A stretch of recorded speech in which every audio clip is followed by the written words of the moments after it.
레몬리서치 김민수 대표 비전경제연구소의 김태성 이사 오늘 함께합니다. 두 분 어서 오세요. 네, 안녕하세요. 네. 자, 오늘 일단 엇갈린 움직임 코스피는 여전히 약박권에서 등락을 보이고 있는데 두 분의 시장에 대한 의견부터 확인해 보도록 하죠. 업앤다운 보여주시죠. 예, 업에 대한 의견을 확인을 해봤습니다. 코스피가 좀 힘을 내려면 2차전지 외에 반도체주가 좀 달려줘야 할 텐데 반도체주는 좀 아쉬워요. SK하이닉스 물론 50주 신고가 경신했지만요.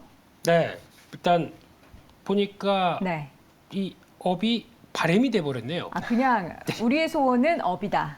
네, 바람이 이루어져야죠. 네, 그랬으면 좋겠습니다. 네. 투업이니까 네네. 네, 힘냈으면 좋겠고요. 근데 지금 보니까 방금 따뜻한 소식에서 중국에서 MLF 금리를 내렸습니다. 그게 따뜻한 건가요? 얘기 좋은 거예요? 하시는 분이 없으신 것 같아서 네네. 저라도 해야 될 것 같은데 그러니까 그게 좋은 거예요? 안 좋은 거잖아요. 왜 안 혼자 좋다고 내려서. 말 좀 할게요. 네, 죄송해요. 0.1 정도 내렸는데 네. 이게 지금 지난번에 기조를 보게 되면 예금 금리 내렸고 거기다가 또 영래포 금리 한번 내렸고 네. 그러니까 지금 시장에서 바라보듯이 중국이 계속 경기 부양 관련된 얘기를 할 수밖에 없는 시점이다라는 쪽에서 나오는 부분들인데 근데 이게 어떻게 보면 또 위안화 환율의 약세 요인들이 되다 보니까 그에 따라서 또 국내도 약간 연동하게 되면 환율의 변화 뭐 그런 쪽에서 외국인들이 약간 이런 식으로 나오지 않나라는 쪽은 바라보는데 그 약간의 의미를 명확하게 얘기하자면 네. 약간 팔게 되는 상황이다라는 거예요. 그렇죠. 약간 뭐 자극할 수 있는 정도라고 하는데 지금 그래서 외국인들 뭐 현물이 1,000억대 넘어가다 보니까 이런 쪽에 대한 경계감이 좀 나오지 않나 싶은데 근데 외국인들 오늘 아침에 동향을 보게 되면 선물 매수 확 끌어올렸다가 그쵸. 잠깐 주춤하다가 다시 끌어올리게 되면 충분히 뭐 플러스로 돌아갈 수 있다라는 쪽으로 바라보고 있고요. 어제 그만큼 했으면 됐다. 네, 오늘 제자리로 돌아가자라는 입장 쪽으로 네. 웃장 화이팅! 하시길 예, 바랍니다. 이상입니다. 네. 예. 자, 우리 김민수 대표님의 이제 그 주목해 볼 지금 시장에서의 움직임 중에서 중국 관련한 새로운 소식도 전달해 주셨고요. 김태성 이사님은 어떤 부분을 좀 주목해 보고 계십니까? 네, 사실 뭐 이번 한 주가 시작할 때부터 아마 많은 투자자분들 그리고 시청자분들이 이번 주에는 굉장히 많은 지표와 이벤트가 있다 보니까 좀 부담이 많으셨을 것 같아요. 그런데 아이러니하게도 이 글로벌 시장은 굉장히 이 불확실성을 하나씩 잘 해소하면서 지나갔는데 어제 우리나라는 2차 전지가 좀 낙폭이 컸었죠. 그쵸. 일단 그런 속상한 일들이 있었습니다만 그것들이 이제 오늘 어느 정도 좀 빠르게 회복이 된다라고 한다면 잠시 쉬어갈 수는 있으나 여전히 추가적인 상승세, 글로벌 시장도 여전히 상승 쪽을 좀 보고 있으니까 우리도 조금 더 긍정적으로 봐도 괜찮지 않을까라는 생각이 드는데 물론 상승 출발 이후에 일단 기간도 그렇고 상승폭도 그렇고 어느 정도 진행이 된 상황이다 보니까 섹터 전체가 다 같이 올라간다라기보다는 지금부터는 여러분들이 이 종목을 그 어느 때보다도 좀 잘 골라야 되지 않을까라는 의견을 한번 드려보도록 하겠습니다. 네, 어제 문제가 됐었던 종목들이 있었죠. 동일산업과 대한방집, 방림, 동일금속 등의 종목들 지금 거래가 아예 정지가 되어 있습니다. 사실 근데 이게 거래가 왜 정지된 거죠? 빠르게 정부에서 금감원에서 조치를 취한 게 아닌가 생각이 들고 있는데 그만큼 거래도 없는데 주가만 빠지면 네네. 그래서 뭔가 이제 문제가 생길 수 있고 네. 추가적인 손실이나 피해가 생길 수 있기 때문에 거래를 정지시켜 놓은 거군요. 그랬던 것 같습니다. 근데 뭐 관련된 내용들 나온 게 없다 보니까 네, 그냥 거래가 정지된 상황에서 네. 어떻게 향후에 할 건지 네. 여기에 대한 얘기가 없네요. 그건 이제 나오겠죠. 나오는데 뭐 이제 사태 파악이 먼저 같고 네. 거기서 뭐 어떤 불합리한 내용들이 있는지 그 확인된 다음에 그 다음에 제기되지 않을까 생각되고 있습니다. 알겠습니다. 만약에 이게 거래가 그대로 진행돼서 오늘 급락이 나왔다면 또 투자 심리에도 악영향을 미칠 수 있기 때문에 어떻게 보면 좀 선제적인 조치를 취한 것 같은데요. 관련한 얘기들 나오는 대로 바로 소식 전달해 드리도록 하겠습니다. 자, 오늘 시장의 움직임을 보자면 2차 전지주의 반등 그리고 반도체주들도 일단은 뭐 반등하는 종목들 중소형 주단에서는 찾아볼 수 있겠고요. 삼성전자의 보합권 등락, 낙폭을 또 계속 줄여가고 있습니다. SK하이닉스는 0.5% 오르면서 12만 원 선 다시 안착을 시도하는 모습인데요. 과연 이 가운데 오늘은요. 2차 전지 반도체 2차 전지 중에서 뭘 사야 할까에 대한 이야기를 나눠보겠습니다. 두 분의 선택을요. 뭐로 할까요? 반도체 일단 두 분 들어주세요. 반도체에 대해서 OX 화면 먼저 들어주시고요. 하나, 둘, 셋. 반도체 O. 자, 그러면 이어서 2차 전지는 두 분 어떻게 생각하시는지 하나, 둘, 셋. 엇갈렸어요. 예, 두 개 모두 O 하신 우리 김민수 대표님은 어떻게 지금 포트에 담는다면 반반을 담아야 된다라고 생각을 하시는 거예요? 비중은? 2차 전지 먼저 하시면 안 됩니까? 왜 2차 전지 왜 뒤로 밀려야 될까요? 아, 두 개 다 얘기했어요. 아, 예. 2차 전지 아, 반도체, 예, 예. 반도체 2차 전지. 네, 네. 예, 예. 이제 둘 다 오 했다는 얘기는 네. 그냥 뭐 대한민국의 성장 산업은 두 개다. 또 기반은 두 개다. 네. 라는 쪽에서 말씀드렸고 또 결국엔 반반 사자 이런 얘기죠. 비중으로 따져보면 정말 정확히 50대 50을 사야 한다고 보십니까? 그거보다는 약간 반도체 쪽이 더 무게가 들긴 하겠지만 오늘 같이 또 어제 충격 나왔고 회복하려고 하는 움직임 쪽에서 네. 당연히 시장에 오해가 있었으면은 사보는 게 맞겠다라고 네. 바라보고 있고요. 그런 쪽에서 지금 뭐 반도체는 근데 반도체를 산다고 하더라도 또 요즘 보면은 저점에서 이만큼 다 올라오다 보니까 네. 말씀을 드려도 못 사시죠. 그러니까 만약에 주봉이나 월봉 본다고 하면 이제 막 저항을 돌파해서 이제 움직이는 단계인데 그렇게 긴 시각을 보는 게 아니라 단기적으로는 사고 싶은데 너무 올랐어. 네. 너무 오른 게 아니라 회복되는 과정이거든요. 그런 쪽으로 봤었을 때 약간 좀 긴 시각에서 볼 필요가 있다라고 보셔야 될 것 같고 요즘 보니까 또 소부장 쪽에서도 네. 그동안 SK 하이닉스만 갔거든요. 네, 그러다 보니까 그 뒤쪽에서 쳐졌던 쪽들 그러니까 사이클을 바라보고 있는 전공정이나 이제 후공정이나 아니면 또 EUV나 DDR5나 또 AI 쪽이나 이 관련된 쪽도 이제 먼저 움직이는 것과 나중에 움직이는 것들이 다 키 맞추기가 나올 텐데 그런 것들을 또 같이 비교해 가시면서 보시는 게 가장 좋지 않나 생각이 들어서 네. 그렇게 말씀을 드렸습니다. 사실 2차 전지 종목들 굉장히 많고요. 반도체 종목들도 굉장히 많습니다. 그렇기 때문에 오늘은 좀 이렇게 큰 얘기하고 꼽아 보도록 할 테니까 여러분 조금만 기다려 주시고요. 반면 우리 김태성 이사님께서는 OX 의견을 주셨는데 반도체는 오지만 2차 전지는 X를 들어주셨어요. 네, 일단 뭐 이유와 어찌됐든 어제 조금은 이제 많은 거래량을 동반한 하락을 네. 좀 보인 종목군들이 굉장히 많죠.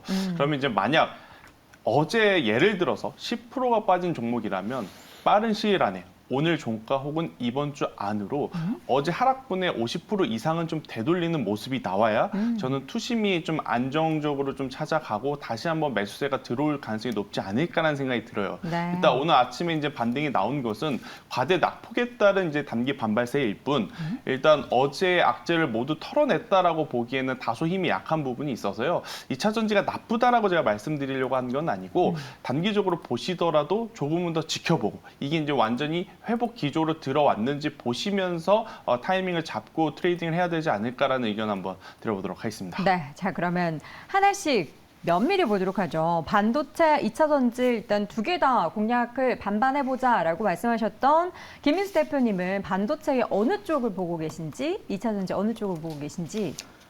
다 올라가서 근데 선택에 그렇다고 뭐 아무거나 다 고를 수 없잖아요. 네, 폭이 작긴 하겠지만 네. 지금부터 조명을 해봐야 된다는 쪽은 어제 삼성전자에서 보도자료 나온 거와 함께 네. 아이디어를 찾아야 될 것 같습니다. 뭐 어떤 내용이었죠? 그쪽에서 나왔던 거는 이제 우리도 파운드리로 가기 시작하면서 파운드리. 네, 특히 반도체 설계 그리고 또 로직 관련된 쪽에서 신경을 써가겠다라고 하는 관련된 부분들을 생각해 보게 되면 아마 그와 함께 성과를 낼 수 있는 회사들 이런 거를 챙겨보는 게 좋지 않나라는 쪽에서 종목은 코아시아 보고 있습니다.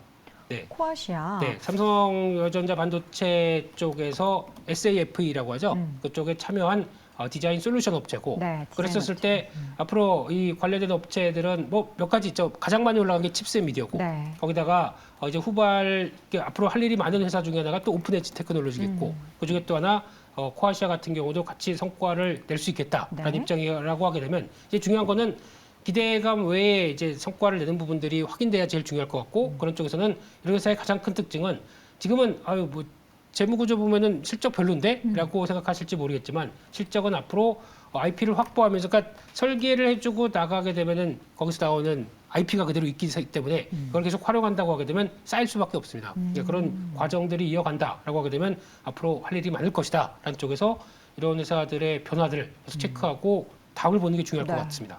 디자인하우스 쪽 같은 경우에는 사실 이전에도 기대감이 엄청나게 그 관련된 종목들이 올랐잖아요. 네. 그렇다면 어제 말씀해 주셨던 삼성전자가 이제 대대적으로 파운드리 쪽으로 가겠다라고 이야기한 만큼 조만간 뭐 당장은 아니겠지만 실적도 숫자로 찍힐 수 있는 기대감을 좀 열어볼 수 있겠네요. 기대감이 아니라 찍힐 겁니다. 찍힐 거다? 네. 명확하게? 네, 찍힐 건데 아마 이제 언제요? 언제? 얘기를 하려고 그러지. 네. 오늘 왜 이렇게 급하십니까? 급해요. 아, 예, 궁금하니까. 네, 네. 그 좀 물리셨나 보네. 네. 그건 아니고요. 네. 네. 일단 찍히는 숫자가 이제 속도가 중요한 거 아닙니까? 근데 속도가 중요할 때 일단 아마 삼성전자가 가장 먼저 하고 있는 쪽에 하나가 엑시노스를 브랜드로 해서 나오는 차량용 반도체 쪽이 네. 이제 먼저 선점하다 보니까 그거 관련된 쪽에서 라인업들을 맞춰가는 과정일 것 같고 그다음에 이제 파운드리를 우리 신경 쓴다라고 하게 되면 가장 중요한 때 고객들이 다시 삼성으로 쭉 들어오기 시작하면서 들어오기 시기 위해서는 일단 우리 공장에서 찍기 위해서 네. 우리에 맞는 설계 로직을 좀 해보십시오라고 하는 소개시켜주는 회사들이 이렇게 쭉 대거로 있다라고 하게 되면 거기서 나오는 변화를 봤었을 때는 아마 숫자가 확 이제 늘어나면서 나오는 어떤 체감적인 변화들은 올해 말 내년 초부터는 올해 말 내년 빠르게 초. 들어오지 않나라는 쪽으로 바라보고 있습니다. 올해 말, 4분기 말, 1분기 초에 이런 디자인 하우스들의 기업들의 실적이 찍힐 것이다. 지금은 선반영되고 있는 상황이지만 이제 곧 실적에 찍힐 것이다라는 기대감 가져보도록 하겠고요. 2차 전지주는 조금 있다가 한번 갔다가 다시 올게요. 네, 조금만 다녀오십시오. 기다려주세요. 네, 네. 김태석 이사님. 네. 2차 전지 관련해서 그러면 어느 분야? 사실 최근에 뭐 양극재 쪽에 주가의 움직임이 또 널뛰기를 보이면서 이쪽보다는 셀을 봐야 된다 뭐 이런 의견도 있었어요. 근데 우리 김태성 이사님 어느 쪽을 보시나요? 저는 양극재도 셀도 사실 지금 손에 와닿지는 않는 것 같아요. 그래요? 왜냐하면 뭐 단기적으로 본다면 양극재가 어제 이제 과대 낙폭을 보였기 때문에 단기적인 이 매매는 또 적합하겠죠. 그리고 이제 또 셀을 보신다라고 하면 셀은 사실 단기적으로 보시는 것보단 결국 이제 중장기적으로 좀 봐야 되지 않을까라는 생각이 들어서 만약 보실 거라면 저는 여전히 전기차 충전 인프라 쪽의 사업 부분을 좀 더 관심 있게 보셔야 되지 않을까라는 생각이 듭니다. 그러니까 2차 전지 플러스 전기차 하면 대다수의 섹터가 이미 한 번 더 폭발적인 상승세를 보였는데 이 전기차 충전 인프라만 최근 들어 조금 관심이 모일 뿐 아직까지 주가의 관점으로 봤을 때는 조금 더 상대적으로 올라갈 수 있는 폭 자체가 저는 많지 않나라는 생각이 들어요. 근데 이제 충전 인프라 관련해서 뭐 여러 종목이 있겠습니다만 저는 일단 뭐 비상자인 SK 시그넷이 이제 가장 좋긴 하지만 이게 비상자이기 때문에 SK 네트웍스를 한번 현재 구간에서 보시는 것이 어떨까라는 생각이 들고 있고 SK 네트웍스 같은 경우에는 자체적으로 뭐 자회사로 SK 매직이라든지 SK 렌터카를 보유하고 있어서 확실한 캐시카우 역할을 하는 사업부가 있습니다. 여기서 이제 번 돈을 가지고 충전 인프라 쪽에서 이제 또 좋은 성과를 낸다라고 하면 저는 충분히 지금보다 더 올라갈 수 있는 부분들이 많지 않을까라는 생각이 들어서 2차 전지는 뭐 양극재도 좋고 셀도 좋습니다. 그런데 이 손절을 걸고 트레이딩을 안 할 경우에 자칫 또 스트레스를 좀 많이 받을 수 있어서 저는 만약 손절을 하기가 좀 두려우시다면 같이 커 나갈 수밖에 없는 사업 쪽에 조금 더 이제 한번 포커스를 맞춰 보시는 게 맞지 않을까라는 의견 드려보도록 하겠습니다. 네, 충전 쪽에 있어서는 지켜볼 만하다. 셀이나 양측 쪽보다는 충전소 관련해서는 여전히 모멘텀이 남아 있다. 그렇다면 이제 반도체 쪽에 있어서의 탑픽을 꼽아 주셨을 텐데 반도체 쪽에 있어서 어떤 종목, 어느 쪽을 볼까요? 저도 사실 이 김민수 대표님처럼 반도체 고르기가 좀 어려웠던 게 많이 반등이 좀 나왔어요. 네. 그래서 이제 상대적으로 덜 올랐지만 그래도 더 오를 수 있는 쪽에서 한번 체크를 해보면 전통적인 반도체주는 아닙니다. 하지만 우리가 관심 있게 좀 봐야 될 기업이 LX 세미콘이 아닌가라는 생각이 들어요. 네, 최근에 많이 올랐어요. 네, LX 세미콘 같은 경우에는 DDI라고 하죠. 아무래도 이제 OLED 혹은 이 스마트폰이라든지 TV, 노트북에 이제 들어가는 부품을 만드는데 일단 이쪽에 대한 수요가 그렇게 폭발적으로 늘어날 수는 없습니다. 하지만 그동안에 가지고 있었던 재고 자산을 이제 최근에 많이 이제 떨어냈기 때문에 재무제표상 2분기, 3분기 충분히 기대해 볼 만한 요소는 있을 것 같고요. 제가 이제 중요하게 보고는 것은 결국 팹리스 부분에서 이제 성장성이 아닌가라는 생각이 듭니다. 네, 일단 뭐 반도체 설계 쪽으로 놓고 보게 되면 과거에 이제 반도체 시장보다 지금은 어떠한 딱 목적성을 가지고 있는 반도체가 지금 유리하거든요. AI라든지 아니면 자율주행이라든지 이런 목적성을 또 가지고 있는 반도체를 또 설계하기 위해서는 이런 LX 세미콘 같은 경우에는 충분히 성과 혹은 성장을 이뤄낼 가능성이 굉장히 높지 않을까라는 생각이 들고 있고 또 이제 텔레칩스의 이제 지분도 이제 매입을 하면서 이 반도체 쪽으로의 영역도 지금 계속 넓혀가고 있어서요. 만약 LX 세미콘 안 보셨던 분들이 계시다라고 하면 저는 현재 구간에서 한번 단기적인 시세도 노려볼 만하지 않을까라는 의견을 한번 드려보도록 하겠습니다. 네, LX 세미콘 올해 초 이후의 주가의 탄력이 굉장히 좋습니다. 6만 원대에서 11만 원대까지 주가의 상승세가 나타나고 있는데요. 추가적인 상승에 대해서 기대해 보겠다. 반도체 탑픽으로 꼽아주셨습니다. 자, 김민수 대표와 이어지는 반도체 쪽의 공략주를 들어보겠습니다. 어떤 종목일까요? 아까 한게 반도체고 반도체고요. 2차전지 쪽 들어보겠습니다. 네, 어제 괜찮으신 네 충격이 요즘 심하신 것 같아서 예 네. 그렇습니다. 그래서 네. 이제 2차전지 쪽에서는 또 봐야 될 것 중에 하나가 이제 내년부터 본격적으로 개화될 실리콘 음극재 실리콘 임국제. 예, 관련돼서 대주전자 재료가 괜찮을 것 같고요. 네. 지금 기준으로 보게 되면 어제도 최근에 좀 움직이는 듯 하다가 약간 주춤하죠. 그럼에도 불구하고 최근에는 어제 같은 날 외국인들은 또 매수가 들어오더라고요. 그런 쪽으로 봤었을 때 이 개화와 함께 앞으로의 변화를 좀 생각한다라고 하게 되면 이 부분이 앞으로의 또 변화가 아닐까라고 생각하게 되면 실리콘 음극재, CNT 도전재 같이 보셔야 되겠죠. 그런 쪽으로 갔었을 때 그런 변화를 생각한다라고 하게 되면 할 일이 더 많을 것 같아서 이쪽에 대한 눌림목의 흐름들 잘 지켜보고 또 이제 양극재, 음극재 관련된 쪽은 뭐 시장의 충격이 나온다고 하더라도 어느 정도 5회 끝나고 나게 되면 속도는 좀 늦어질지언정 다시 회복은 가능할 거로 보여지고 있기 때문에 네. 그와 함께 궤를 같이 하겠다라는 쪽으로 바라보고 있습니다. 네, 알겠습니다. 앞으로 이게 같이 하면 안 될 것 같아요. 예. 2차 전지 반도체 그냥 따로따로 보도록 하겠습니다. 제가 정신 조금 더 바짝 차리고 이야기 나눠보겠고요. 그래서 김태성 이사의 공략할 만한 반도체 관련 종목은 LX 세미콘, 김민수 대표의 공략 중인 2차 전지에서는 대주전자재료 그리고 코아시아까지 확인을 해봤습니다. 자, 오늘 이시각 섹터 또 다른 섹터는요. 바로 임플란트 관련된 종목들입니다. 최근에 뭐 중국 얘기는 작년부터 계속해서 나왔고요. 고점을 계속해서 높여가는 종목들 참 많습니다. 지금 시점에서 두 분의 의견 궁금한데요. 팻말 한번 들어볼까요? 하나, 둘, 셋. 네. 옵니다. 자, 두 분 모두 오 의견을 주셨습니다. 자, X에서 O로 바꾸신 건 아니고 원래부터 O였죠? 네, O였는데. 임플란트 관련된 종목들 네. 좋아도 너무 좋은 거 아닌가 싶어요. 좋지만 조금 아쉽게도 네, 기업이 많지가 않아요. 그쵸, 몇 개 안 네, 되죠. 그래서 아마 김민수 대표님이 또 좋아하시는 기업이 제가 이제 하나 알고 있기로 네네네. 덴티움을 좀 알고 어. 있어서 덴티움을 피해서 찾기가 굉장히 어려웠습니다. 그래. 그래도 이제 찾아왔는데 안 피해줘도 되는데. 그 기업이 네. 그 기업인 것 같아요. 그쵸. 제가 오늘 관심 있게 보는 기업은 덴티스라고 하는 기업을 좀 가지고 나왔고요. 네. 일단 덴티움이 이제 중국 쪽에서 성과를 내고 있다라고 한다면 이제 덴티스 같은 경우에는 일단 중국을 제외한 이제 다른 쪽에서 이제 매출 성장세가 지금 빠르게 나타나고 있는 기업이다라고 좀 보시면 될 것 같고 특히나 이제 국내 시장에서 이 투명 교정 치료기 그리고 이제 이 임플란트에서 조금씩 성장성과 시장 점유율을 지금 확대해 나가고 있는 기업이다라고 좀 보시면 될 것 같습니다. 사실 올해 상반기에 가장 핫했던 이 임플란트 관련주는 당연히 오세 임플란트였던 것 같고요. 이제 오세 임플란트의 뒤를 이어서 덴티움이 또 치고 가고 있는 상황 속에 뭐 그 다음 후발주자라고 볼 수 있는 덴티스 같은 경우에도 일단 대장주가 여전히 좋은 모습을 좀 보이고 있어서 저는 현재 구간에서도 단기적으로 한번 공략을 해본다라고 했을 때 우리에게 기회는 충분히 줄 수 있지 않을까라는 의견 한번 드려보면서 덴티스도 관심 있게 보자라는 의견 한번 드려보겠습니다. 네. 최근에 어떻게 두 분은 임플란트에 좀 관심 있으세요? 있죠. 하셨어요, 혹시? 네. 아, 정말요? 네. 벌써? 네? 벌써라니요? 네. 아직 젊으시니까 우리 어떻게 김민수 대표님은요? 아직 아직 건강하시니까요. 네. 오복 중에 하나가 또 이가 건강한 거잖아요. 근데 사실 네. 우리나라 뭐 이런 수요 가지고 이런 관련된 기업들 얘기하지 않고요. 항상 중국을 얘기를 하는데 사실 중국 관련해서도 최근에 경기 얘기하면서 이거 임플란트 수요도 줄어드는 게 아닌가 이런 얘기가 살짝 나오긴 했어요. 그래서 좀 주춤하지 않을까 싶었는데 안 그런가 봐요. 일단 이는 아까 오복이라고 네, 하셨죠? 오복 중에 하나다. 네, 어르신들이 그렇게 말씀하셨어요. 네, 네. 괜찮으시죠 아직은요? 저는 아무것도 안 했어요. 아직. 네, 예. 그런데 이게 소득 수준과 이제 여러 가지는 있겠지만 네. 아픈 거 못 참습니다. 그리고 그럼 또 바로 거기다가 빼고. 해야 되겠죠. 이제 그런 쪽에서 중국을 많이 보는데 네.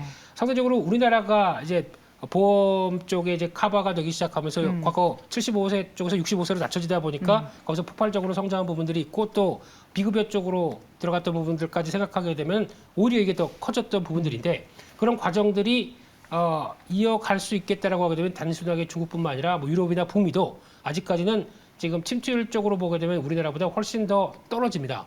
그러면 계속 공략할 수 있는 나라들은 많다라는 쪽에서 중국 말고 다른 쪽도 보셔야 될 것 같은데 그중에서 제 종목 다 하셔서가지고 네, 뭐 대티움은 그냥 넘어가겠습니다. 너무 많이 말씀드렸기 때문에. 네. 근데 작은 종목 중에서 메타바이오메드라고 있습니다. 메타바이오메드. 네, 요- 예전에 자주 들어섰던 종목인데 오랜만이네요. 예, 요 회사도 좀 눈여겨 보셔야 될 것 같은데 물론 많이 올랐습니다. 네. 많이 올랐는데 1분기 영업이익이 한 30억 나왔는데 아. 이 회사가 이게 일시적이냐? 제가 보기엔 아닐 것 같습니다. 특히 치과 진료나 치과할 때 들어가는 약간 주사기 비슷한 게 있다고 하고 있고 거기다 또 봉합실 같은 거 전반적으로 다 들어가게 되면 네. 아마 이런 쪽에서도 성과가 나오는데 그러면 30억 나왔는데 연간 따지게 되면 한 120억 이상은 나올 것 같고요. 100억대 이상 나왔을 때 지금 시총이 1000억이다라고 하게 되면 구조적인 성장을 본다라고 하게 되면 레벨업은 꾸준히 할 수 있는데 이런 종목들을 작고 변동성이 크다 보니까 장중에 좀 흔들렸다 그러면은 계속 매매 트레이딩은 가능하기 때문에 한번 두고 관심 있게 보셨으면 좋겠고요. 네. 또 두 번째 레이죠.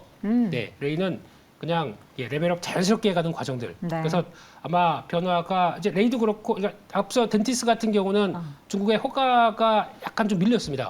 원래 중국 허가 일정들이 3분기였는데 연말로 중국 일정 따라 밀려서 그것 때문에 약간 좀 흔들린다고 하더라도 여전히 나올 수 있는데 레이는 벌써 확보가 다 됐기 때문에 이런 유통 구강 스캐너 중심으로 확대되는 과정들을 본다라고 하게 되면 아마 레벨업은 계속될 것이다.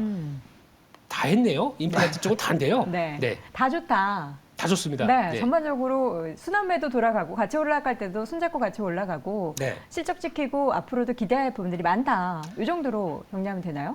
의료기기 임플란트 쪽은 다 좋다. 돌아간다. 네. 좋습니다.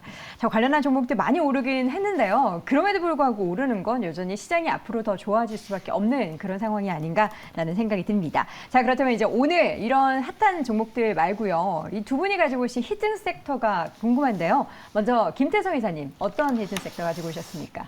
제약바이오를 좀 가지고 제약바이오, 나왔는데 제발 어떻게 제발 올라갈 수 있게. 네, 일단 종목을 좀 잘 골라야 될 것 같고 네. 사실 개인 투자자분들이 이 제약바이오를 올바르게 투자하기란 되게 어려운 것 같아요. 맞아요. 그죠?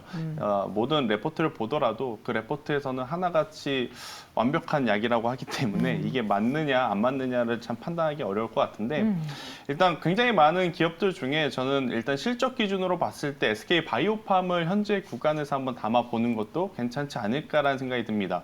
일단 어제 이 2차 전지의 변동성이 나오면서 지수가 밀렸음에도 불구하고 잘 버텨준 기업들의 공통점이 뭐냐면 다가오는 분기 실적의 불확실성이 많이 없는 기업들이 이제 잘 버텨줬지 않았나라는 생각이 들어요. 그 기준으로 본다면 제약바이오 안에서는 저는 SK 바이오팜이 뇌전증 신약에 대한 매출이 굉장히 지금 빠르게 증가를 하고 있거든요. 네. 왜냐하면 이제 시장 점유율 1위였었던 빈펫이라고 하는 이 약이 특허가 이제 만료가 된 시점입니다. 그러다 보니까 2등주였던 지금 이 세노바메이트라는 이 신약이 계속해서 점유율을 높여가고 있는 상황. 그렇게 된다면 당연히 매출에 긍정적인 영향을 줄 가능성이 높아서요.